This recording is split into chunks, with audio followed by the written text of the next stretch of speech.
The summer evening was perfect in Millbrook. Children played in yards while parents watched from porches. The smell of barbecue drifted through the neighborhood. Everything seemed normal and peaceful. Katie Morgan sat in her backyard, building a castle with her toy blocks. Her blonde hair caught the last rays of sunlight.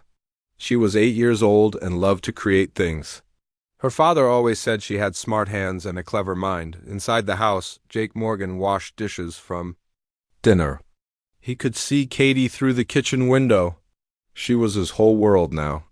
3 years had passed since his wife died in a car accident. Since then, it had been just him and Katie against the world. Jake looked like any other dad in the neighborhood. He wore old jeans and a baseball shirt. His hair was getting gray at the sides. People knew him as a quiet man who worked at an insurance company downtown. He coached Katie's little league team and helped at the local food bank every weekend. But Jake Morgan was not what he seemed. His real name was Jacob Morgenstern. 5 years ago, he had been Admiral Jacob Morgenstern of the Terran Defense Network. He was the most feared human commander in the galaxy. Aliens knew his name and trembled. He had won battles that seemed impossible. He had saved human colonies from destruction. He had made enemies run just by showing up. Then his wife died. Jake decided he was done with war. He wanted to give Katie a normal life. So he faked his death, changed his name, and came to live on Earth. Earth was special. Most aliens thought it was still a primitive world with no space travel. The government kept it that way to protect the planet. Jake dried his hands and smiled at Katie through the window. She was building something that looked like a spaceship. Now, she always made spaceships. Sometimes Jake wondered if she remembered the stars from when she was little. Before they came to Earth, high above the neighborhood, something moved through the clouds. It was silver and silent. The ship was about the size of a school bus.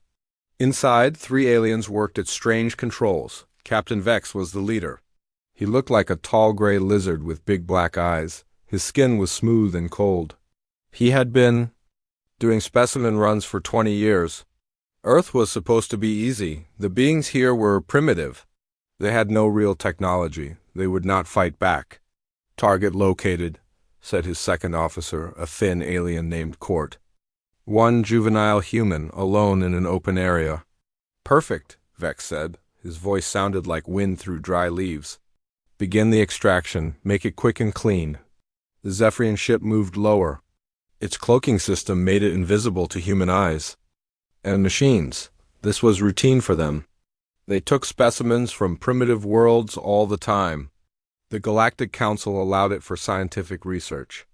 As long as they did not take too many, nobody cared. Katie looked up from her blocks. She thought she heard something. A soft humming sound like a giant bee. But she could not see anything in the sky. The stars were just starting to come out. "Daddy," she called toward the house. "Do you hear that noise?" Jake looked up from putting away the dishes. He listened but heard nothing unusual. "What kind of noise, sweetheart?" "Like humming, but really quiet." Jake's blood turned cold. His soldier instincts kicked in after years of sleeping. That was not the kind of thing a child would imagine. He dropped the dish towel and moved toward the back door, but he was too late. A bright blue beam shot down from the empty sky. It hit Katie, and she froze like a statue. Her eyes stayed open, but she could not move or speak. The beam lifted her slowly into the air. "Katie!" Jake ran outside, but his daughter was already 20 feet off the ground. The blue light carried her higher and higher. Then suddenly she vanished. The beam turned off, and the humming stopped. Jake stood in his backyard, looking at the empty sky. His hands shook with rage and fear. Katie's toy blocks lay scattered on the grass. Her favorite stuffed rabbit sat where she had been playing. For 5 years, Jake had been a normal father. He had pushed down the warrior inside him. He had chosen peace over war. He had wanted Katie to grow up safe and happy. Now, aliens had taken his daughter. Jake ran back into the house. He went straight to the basement and pulled away old boxes. Behind them was a false wall. He punched in a code he had not used in 5 years. The wall slid open. Inside was a small room filled with technology that did not exist on Earth. computer screens, communication devices, and weapons that could destroy buildings. This was Jake's secret, his connection to the galaxy he had left. Behind Dot in the center of the room sat a quantum communicator. It was linked directly to Terran Defense Command. Jake had promised himself he would never use it. Using it would tell the galaxy that Admiral Jacob Morgenstern was still alive. Jake sat down at the communicator. His hands moved over controls he remembered perfectly. The machine came to life with soft blue lights. He entered his old military codes that should have been deleted years ago. But the machine accepted them. A connection opened across thousands of light years. "This is Admiral Jacob Morgenstern," he said into the communicator. His voice was cold and hard. The gentle father was gone. In his place sat a man who had destroyed entire fleets. "Priority Alpha emergency. They took my daughter." Jake sent his location and all the data he could gather about the abduction. Then he sat back and waited. Soon, very soon, his old friends would know he was alive. They would know someone had made a terrible mistake. Above Earth, the Zephyrian ship jumped to hyperspace. Captain Vex looked at the sleeping human child in the containment cell. She looked so small and harmless. Just another primitive specimen. "For the research labs, easy job," Court said. "The planet has no defenses, no space travel. They will never know what happened." Captain Vex nodded. But something bothered him. For a moment, just before they grabbed the child, he thought he saw a man run from the primitive dwelling. The man had moved like a soldier, quick and sure. That was strange for a primitive being. "Run a deep scan on the planet when we get back." Vex told Court something felt wrong. Katie lay in the alien cell, still frozen by their stun beam, but her mind was working. She had always been a smart child. She noticed things other kids missed. And right now, she was noticing everything. About the ship around her, the walls hummed with energy. The lights were too bright and the wrong color. The air smelled like metal and something else she could not name. These were not humans who had taken her. These were something else, but Katie was not afraid. Her daddy had always told her she was brave and smart. He said she could handle anything if she used her brain. So she would watch and learn. And when the time was right, she would find a way home, back on Earth. Jake stood in his secret room. He looked at old pictures on the wall, pictures of his crew, his ships, his victories. He had tried to forget this life. He had wanted to be just a father, but the galaxy had reminded him who he really was. Admiral Jacob Morgenstern was back. And he was going to war. Admiral Lisa Carter was drinking coffee in her office when the alarm started screaming. Red lights flashed across every wall of Proxima Station. Emergency codes scrolled down her computer screen faster than she could read them, but one code made her freeze. Priority Alpha emergency. Admiral Jacob Morgenstern. That was impossible. Jake had been dead for 5 years. She had been at his funeral. She had given the speech about his brave service to humanity. His death had broken her heart and ended the greatest military partnership in human history. Lisa ran to the main command center. Officers rushed around her, pulling up star maps and checking communication logs. The massive screens showed Earth floating peacefully in space. "Ma'am," said Commander Pete Williams, her tactical officer, "the signal is real. It came from Earth, using Admiral Morgenstern's personal codes. The quantum signature matches his old communicator." Lisa stared at the data. Jake was alive. After 5 years of thinking he was dead, he was alive. And he had sent a priority Alpha emergency. That code was only used when Earth itself was under attack. What does the message say? Lisa asked. Pete looked uncomfortable. "They took my daughter, ma'am." That's all it says. Just those 4 words and location data. Lisa felt her heart stop. Jake had a daughter. That explained everything. Why he faked his death, why he disappeared. He had a family. "To protect, get me a secure line to Earth," Lisa ordered, "and wake up the entire command staff. I don't care what time it is." Far across space on the Zephyrian research ship, Katie woke up slowly. Her head felt fuzzy and her body was stiff. She was lying on a metal table in a white room. Strange lights blinked on the walls around her. Katie sat up and looked around. This was not her bedroom. This was not anywhere on Earth. The walls were too smooth. The lights were the wrong color. And everything hummed with a sound she had never heard before. The door opened with a soft hiss. 3 tall gray creatures walked in. They had big black eyes and skin like lizards. Katie had never seen anything like them, but somehow she was not scared. Her daddy always said fear was just your brain telling you to pay attention. So Katie paid attention. The specimen is awake, said the first creature. Its voice sounded like wind through dry grass. Begin the initial scans. Katie understood every word. That was strange. These creatures were not speaking English, but somehow she knew what they meant. Maybe it was the humming machines in the walls. Maybe they were translating for her. Hello, Katie said politely. Her daddy taught her to always be polite even. To strangers, I'm Katie, what are you? The 3 creatures looked at each other. The leader, who had metal symbols on his gray uniform, stepped closer. I am Captain Vex of the Zephyrian Research Fleet, he said. You are a specimen from the planet Earth. You will be studied and then returned to your world. Katie tilted her head. Studied how? Simple tests? Nothing harmful? Your species is primitive but interesting. Katie almost laughed. Primitive, these aliens thought humans were primitive. They had no idea what they had done.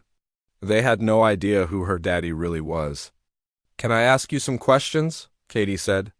I like learning about new things. Captain Vex seemed surprised.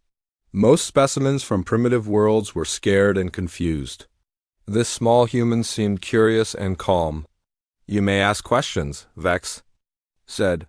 How fast does your ship go? Katie asked. We travel at hyperspace factor 7, Vex answered without thinking. That's pretty fast, Katie said. How many people are on your ship? 43 crew members. Do you have families back home? Vex paused. This was an odd question from a primitive specimen. Yes, I have a mate and 2 offspring, Katie nodded. My daddy says family is the most important thing. He says people will do anything to protect their family. Something cold moved through Vex's chest. The way this child spoke was strange. She did not sound primitive at all. Back on Earth, Jake's communicator crackled to life. Lisa's face appeared on the screen. She looked older than Jake. Remembered. 5 years of commanding the defense of human space had put lines around her eyes. Jake, Lisa said, her voice shook with emotion. We thought you were dead. I had to disappear, Jake said. I had a daughter to protect, but they found us anyway. Who took her? Jake sent the scan data from his hidden sensors. Zephyrians. Research vessel. They think Earth is still primitive. Lisa studied the data. Jake, the Zephyrians signed the non-interference treaty 15 years ago. They're not supposed to touch protected worlds. Earth isn't classified as protected in their old databases, Jake said. To them, we're just another primitive world. They can steal specimens from... Lisa's face went hard. She had fought beside Jake in the Titan Wars. She knew what he could do when someone threatened what he loved. What do you need? Lisa asked. My ship, my crew, and updated star charts for Zephyrian space. Jake, if we attack the Zephyrians, it could mean war. The Galactic Council will not be happy. Jake's eyes turned cold. Lisa remembered that look. It was the look he got right before he did something that made enemy fleets run away. Lisa, they took my 8-year-old daughter. I don't care about the Galactic Council. I don't care about politics. I want my little girl back, Lisa nodded. I'll start making calls. How soon can you get to Proxima Station?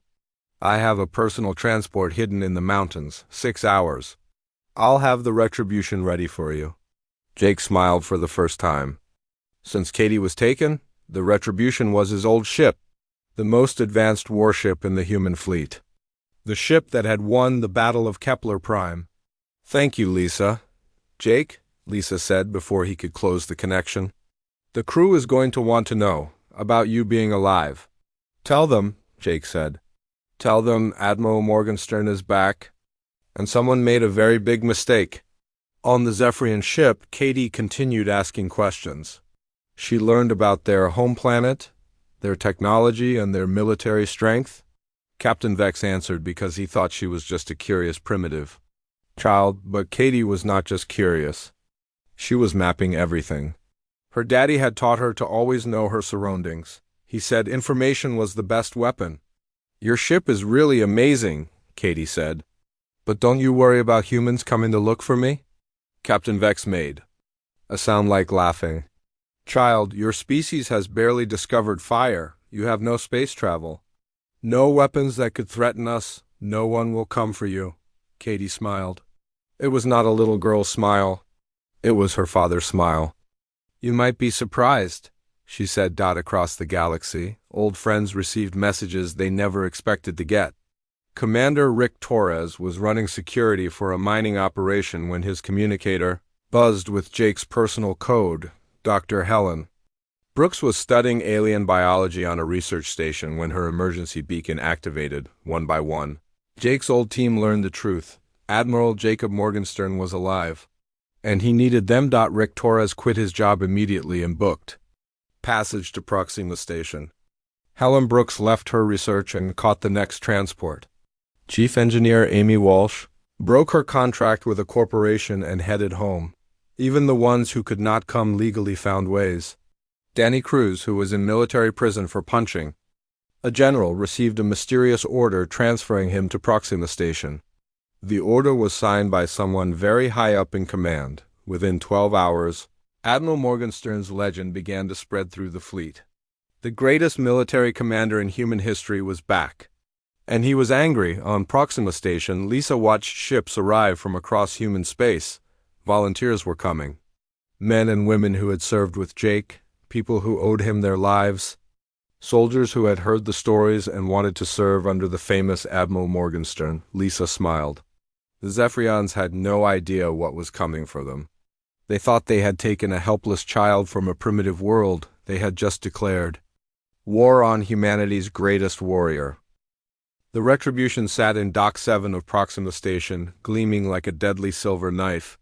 Jake stood at the viewing window, looking at his old ship. 5 years had passed since he last walked her decks. She looked exactly the same. Every gun was polished. Every system was perfect.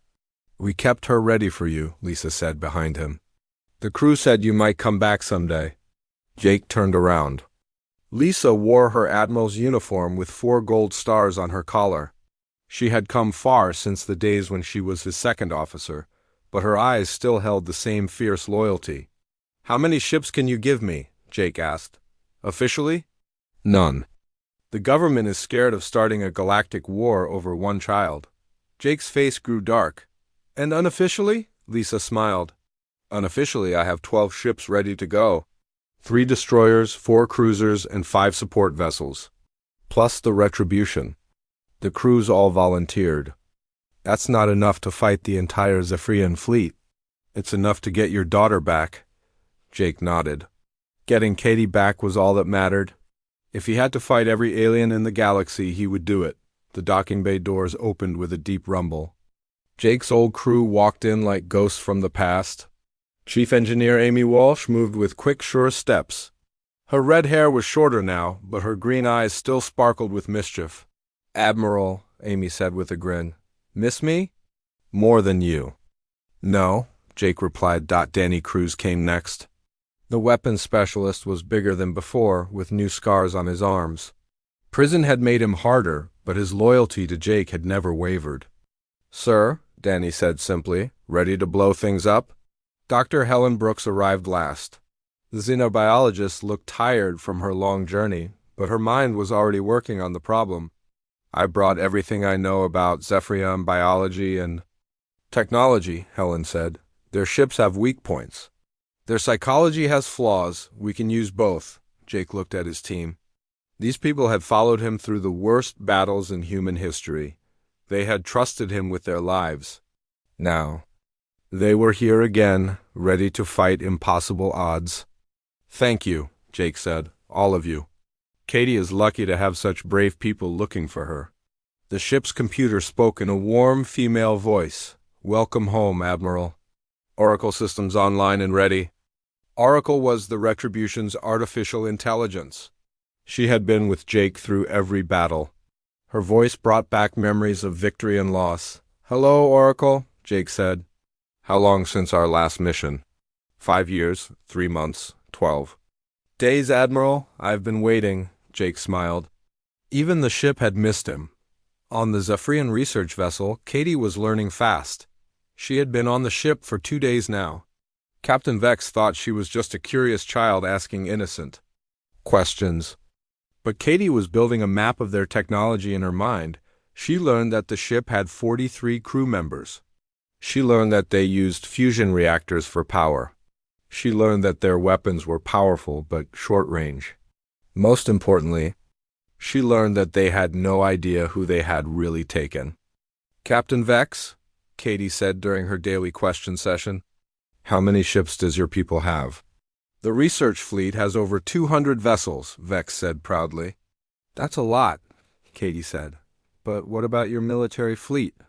Vex paused. Why would a primitive child ask about military ships? "We have adequate defenses," he said carefully. Katie nodded. "My daddy always says it's good to be prepared. You never know when someone might want to fight you." Something cold touched Vex's spine again. This child talked like a military strategist, not a primitive specimen. "Tell me about your father," Vex said. "What does he do?" Katie smiled innocently. "He sells insurance. He helps people protect their families." That was not a lie. Jake did protect families. He just did it with warships. Instead of insurance policies, back on Proxima Station, Jake stood in the Retribution's command center. The bridge had not changed. His captain's chair sat in the middle, surrounded by tactical displays and communication systems. Everything was exactly where he remembered. "Admiral," said Lieutenant Commander Sarah Mills, his new tactical officer, "we have tracking data on the Zephyrian vessel. They're heading toward the outer rim." Jake studied the star map. The Zephyrians were running deeper into their own territory. That made sense. They probably thought they were safe there. "How long to intercept?" Jake asked. 4 days at maximum speed, Sarah answered. "Too long," Jake said. "They could disappear into their home system by then." Amy Walsh looked up from her engineering station. "I can push the engines harder, Admiral. Get us there in 3 days, but it will be rough." "Do it," Jake ordered. The Retribution began to move. The massive ship turned slowly away from Proxima Station. Her engines built power like a gathering storm.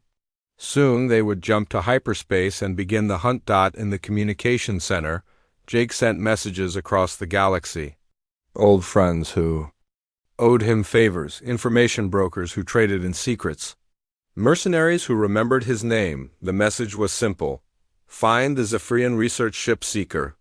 Report its location, payment guaranteed.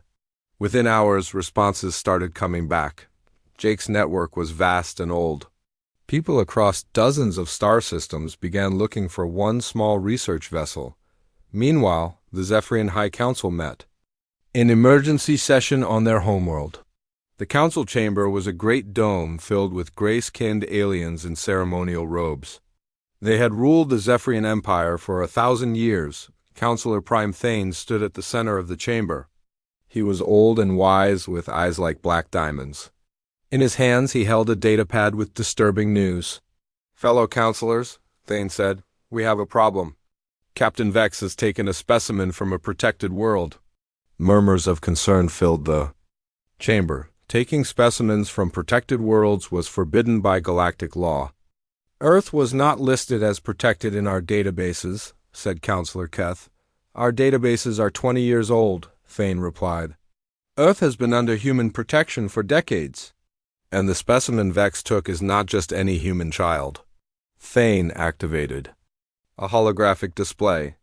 Jake's military record appeared in the air above them, battle after battle, victory after victory. The face of humanity's greatest warrior. "The child belongs to Admiral Jacob Morgenstern," Thane continued. "The human they call the Galactic Nightmare." The council chamber fell silent. Every alien in the galaxy knew that name. Morgenstern was the human who had never lost a battle. The commander who had defeated impossible odds time after time. But Morgenstern is dead, Counselor Keth said weakly. Apparently not, Thane replied. And he has just activated the human military network. 12 ships are heading toward our territory. 12 ships against our entire fleet? Counselor Rel laughed. Even Morgenstern cannot win those odds. Thane's eyes grew cold. Counselor Rel, I was at the Battle of Titan Prime. I watched Morgenstern destroy 40 enemy ships with just 3 vessels. I watched him turn defeat into victory with nothing but tactical genius and absolute ruthlessness. The chamber was quiet again. What do you recommend? Asked Counselor Keth. Return the child immediately, Thane said. Apologize to the humans. Hope Morgenstern shows mercy. No, said a new voice from the back of the chamber. General Zark stepped forward. He was younger than the counselors, with fresh scars from recent battles. His eyes burned with ambition. This is our chance, Zark said. Morgenstern is famous, but he is just one human. If we defeat him, the galaxy will respect our strength. And if we fail? Thane asked. We will not fail, Zark said confidently. I have 200 ships, the best weapons, the strongest defenses. Let the human come. I will show the galaxy what happens to those who threaten the Zephyrian Empire, the council voted. Fear won over wisdom. They would fight. Back on the Retribution. Jake stood in his quarters looking at a picture of Katie. She was smiling, holding a toy spaceship she had built. Soon he would hold her again. Soon she would be safe, but first he had to remind the galaxy why they called him the Galactic Nightmare. The hunt was about to begin. The Zephyrian homeworld of Zephyr Prime hung in space like a gray-green marble. Around it, 200 warships formed protective rings. General Zark had placed his strongest vessels closest to the planet. His flagship, the Dominance, was a massive battleship with enough firepower to destroy a moon. Zark stood on his command bridge, watching the tactical displays. His scouts had reported the human fleet approaching the outer edge of Zephyrian space. 12 ships against 200. The odds made him smile. General, said his aide, Commander Silk, the human fleet has dropped out of hyperspace at the system edge. They are moving toward us at full speed. Let them come, Zark said. Today we will show the galaxy that Zephyrians are not afraid of human legends. On the research ship Seeker, Captain Vex paced nervously in his quarters. 3 days had passed since he learned the truth about his prisoner. The small human child was the daughter of Admiral Jacob Morgenstern. The most dangerous human in the galaxy was coming for her. Vex had tried to convince the High Council to return the child. He had explained the danger they were in. But General Zark had overruled the council. Now Vex's ship sat in the middle of the Zephyrian defense fleet, carrying the one thing that might save them all or destroy them completely. The door chimed and Court entered. Captain, the human child is asking for you again, Vex sighed. For 3 days, Katie had been asking questions, learning about their ships, their weapons, their people. At first he thought she was just curious. Now he wondered if she was gathering intelligence. What does she want to know now? Vex asked. She wants to know about our families. She says she misses her father and wants to know if we miss ours. That was the strangest part. The child seemed genuinely concerned about the Zephyrian crew. She asked about their homes, their children, their hopes. It was not what Vex expected from the daughter of a human warrior. In her cell, Katie sat quietly on the metal bench. She had learned everything she could about the ship and its crew. Now she was working on something else. She was trying to understand. The people who had taken her. Captain Vex was not evil. He was scared and trying to do his job. Most of the crew were the same. They had families back home. They did not want to fight a war. They just wanted to go back to their peaceful lives, but General Zark was different. Katie had heard the crew talking about him. He wanted this fight. He thought defeating her father would make him famous. He did not care how many people died. Katie closed her eyes and thought about her daddy. He was coming for her. She knew he was. But she also knew that a lot of good people might die if this turned into a big battle. Maybe there was another way. Far from Zephyr Prime, the human fleet moved through hyperspace like a pack of hunting wolves. The Retribution led the way, her silver hull gleaming with deadly purpose. Behind her came 3 destroyers, the Thunder, the Lightning, and the Storm. 4 cruisers followed, the Victory, the Honor, the Courage, and the Justice. Jake stood on his bridge watching the tactical displays. In 6 hours they would reach Zephyr Prime, in 6 hours he would see his daughter again, or he would die trying. "Admiral," said Sarah Mills from her tactical station, "long-range sensors are picking up massive energy signatures around Zephyr Prime. Looks like they have their entire fleet waiting for us." "How many ships?" Jake asked. "At least 200, sir." "Maybe more." Danny Cruz looked up from his weapons console. "That's a lot of targets, Admiral," Jake smiled coldly. "That's a lot of mistakes they can make." Amy Walsh's voice came over the intercom from engineering. "Admiral, I'm reading something strange from the long-range sensors. There's a ship in the middle of their fleet that doesn't match their military design. Looks like a research vessel." Jake's heart jumped. "That's her. That's where they have Katie." Oracle's voice filled the bridge. "Admiral, incoming transmission from the Zephyrian fleet. General Zark wishes to speak with you." "Put him through," Jake said. The main screen lit up with the image of a tall gray alien in military armor. His black eyes were cold and confident. This was General Zark, the Zephyrian commander who had chosen war over wisdom. "Admiral Morgenstern," Zark said. His voice was harsh and grating. "I am General Zark of the Zephyrian Defense Force. You are entering our territory illegally." "I want my daughter back," Jake said simply. "Your offspring is safe. She is being studied for scientific purposes. If you withdraw your fleet now, she will be returned to you unharmed." Jake's eyes turned to ice. "When?" "When our research is complete. Perhaps in a year or 2. The bridge of the Retribution went deadly quiet. Jake's crew had all seen that look before. It was the look he got right before he did something that made enemy fleets run away screaming. "General Zark," Jake said in a voice like winter wind, "you have exactly 1 hour to return my daughter to me. If you do not, I will demonstrate why the galaxy calls me the Nightmare." Zark laughed. 12 ships against 200. "You cannot win, human. Surrender now, and I might let you live." Jake smiled. It was not a nice smile. "General, you have made 3 mistakes. First, you took my daughter. Second, you underestimated humanity. Third, you gave me a target-rich environment." The transmission ended on Zark's flagship, the Zephyrian. General turned to his officers. "Begin attack formation. All ships, prepare for battle." But on the research ship Seeker, Captain Vex was making a different choice. He opened a secure channel to the Retribution. "Admiral Morgenstern," Vex said quietly. "This is Captain Vex of the research vessel Seeker. I have your daughter." Jake's voice came back instantly. "If you hurt her, I have not hurt her, Admiral. She is safe, but I want you to know something. Your daughter is remarkable. In 3 days, she has learned more about my people than most scholars learn in years. She speaks our language. She understands our technology, and she cares about my crew." Jake was quiet for a moment. "What do you want, Captain?" "I want to return her to you without bloodshed." "But General Zark will not allow it. He wants this fight." "Then he will get it," Jake said coldly. "Admiral, wait. Your daughter has been talking to my crew. She has an idea. A way to end this without destroying both our fleets. I'm listening. She wants to talk to you, directly. She says she knows how to solve this problem." Jake felt his heart squeeze tight. Katie was 8 years old. She should not have to solve adult problems. But she was also the smartest person he knew. "Put her through," Jake said. The screen changed. Katie's face appeared, smiling bravely from her cell. She looked tired but unharmed.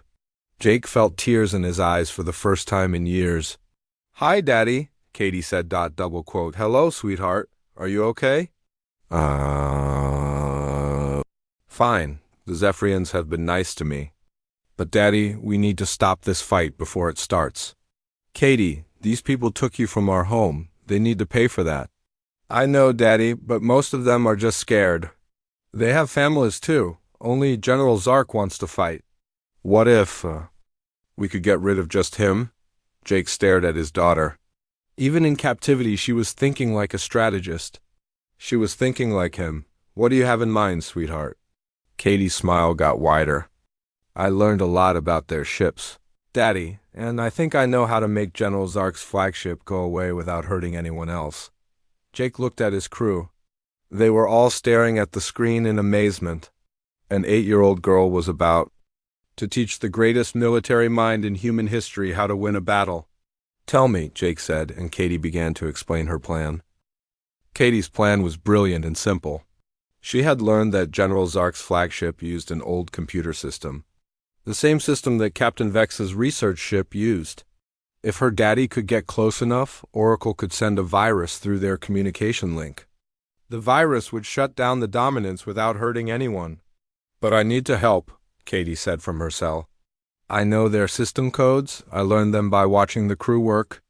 Jake shook his head. Absolutely not. You stay safe while we handle this.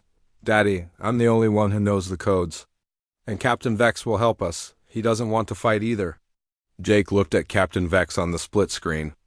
The Zephyrian captain nodded slowly.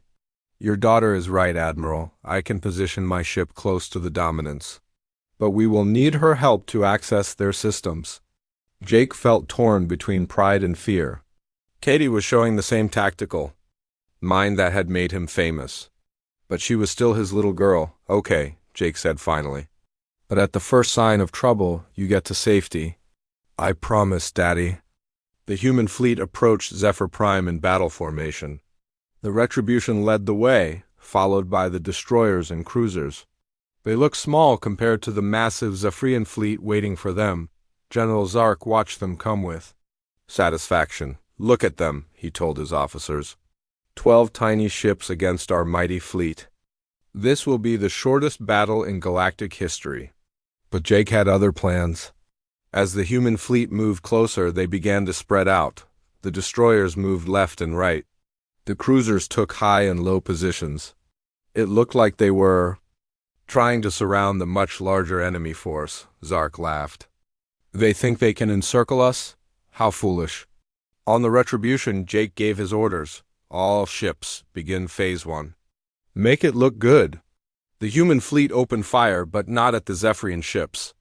Instead, they fired at empty space around the enemy fleet. Bright explosions lit up the darkness. It looked like a massive battle was starting. What are they shooting at?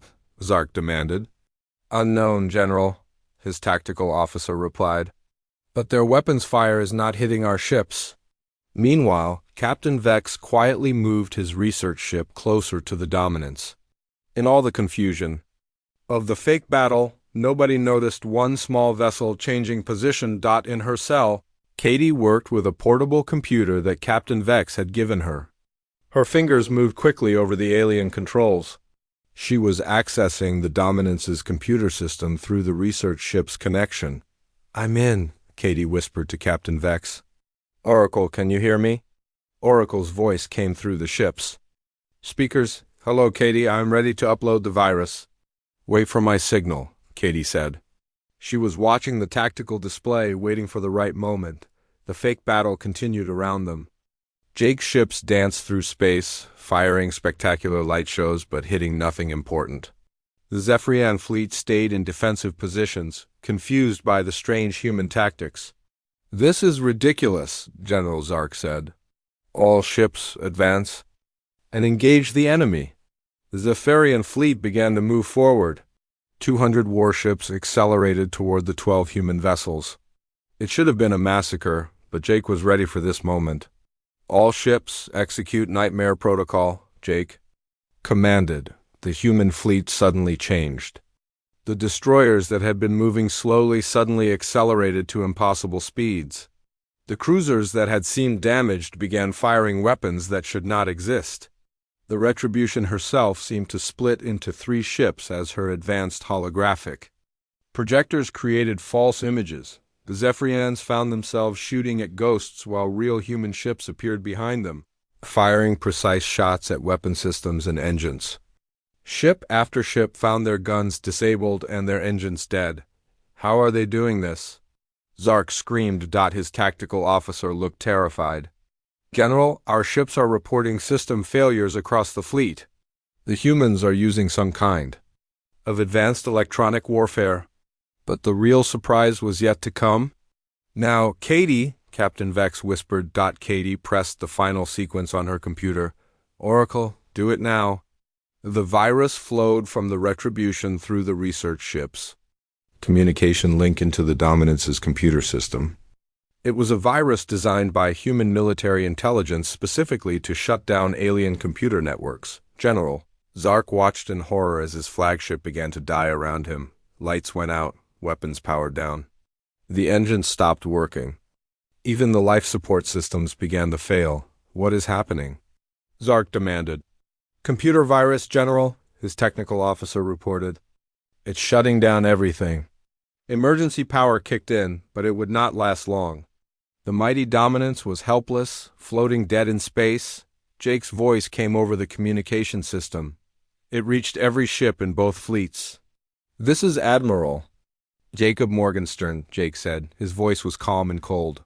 I want you all to understand something. I came here for one reason, to get my daughter back. I did not come here to destroy your fleet or conquer your world. He paused, letting his words sink in. But if anyone tries to stop me from taking my daughter home, I will show you why the galaxy calls me the Nightmare. General Zark's flagship is disabled. His weapons are dead. His shields are down. I could destroy it with one shot. On the Dominance, General Zark felt sweat running down his face. He was completely helpless, but I will not, Jake continued.